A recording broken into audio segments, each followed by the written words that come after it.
Hi hello everyone. ஒரு இடத்துல அடிபட்டுச்சு அப்படின்னா சுடு தண்ணி ஊத்தன கொடுக்கணுமா இல்ல ஐஸ் ஊத்தன கொடுக்கணுமா? இந்த டவுட்டுக்கான வீடியோ தான் இது.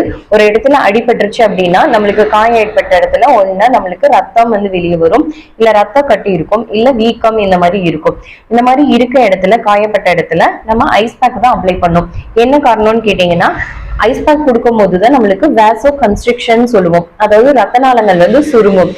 என்ன ரீசன்னால ஐஸ் பேக் கொடுக்கணும்னா நம்மளுக்கு ரத்த ஓட்டம் கம்மி பண்ணணும். அந்த இடத்துல நம்மளுக்கு ரத்த ஓட்டம் வெளியே வருது, அதை வந்து கம்மிப்படுத்துறதுக்கு நம்ம ஐஸ் பேக் தான் கொடுக்கணும். ஃபர்ஸ்ட் 1 வீக்குக்கு ஐஸ் பேக் அப்ளை பண்ணணும். நெக்ஸ்ட் நம்மளுக்கு அந்த இடத்துல ரத்தம் வந்து உறைதல் ஆகும். நெக்ஸ்ட் ப்ளீடிங் எல்லாம் கம்மியாயிரும், பெயின் ஸ்வெல்லிங் எல்லாமே கம்மியாகும். 1 வீக்குக்கு அப்புறம் ஸ்டிஃப்னஸ் பெயின் இதெல்லாமே இருக்கும். அப்போ வந்து என்ன அப்ளை பண்ணணும்னா ஹார்ட் பேக் அப்ளை பண்ணணும். ஹார்ட் பேக் இல்லாட்டி இந்த மாதிரி பாத்திரத்துல சுடு தண்ணி கொதிக்க வச்சு நம்ம ஒத்தனமோ மாதிரியும் கொடுத்துக்கலாம். இந்த மாதிரி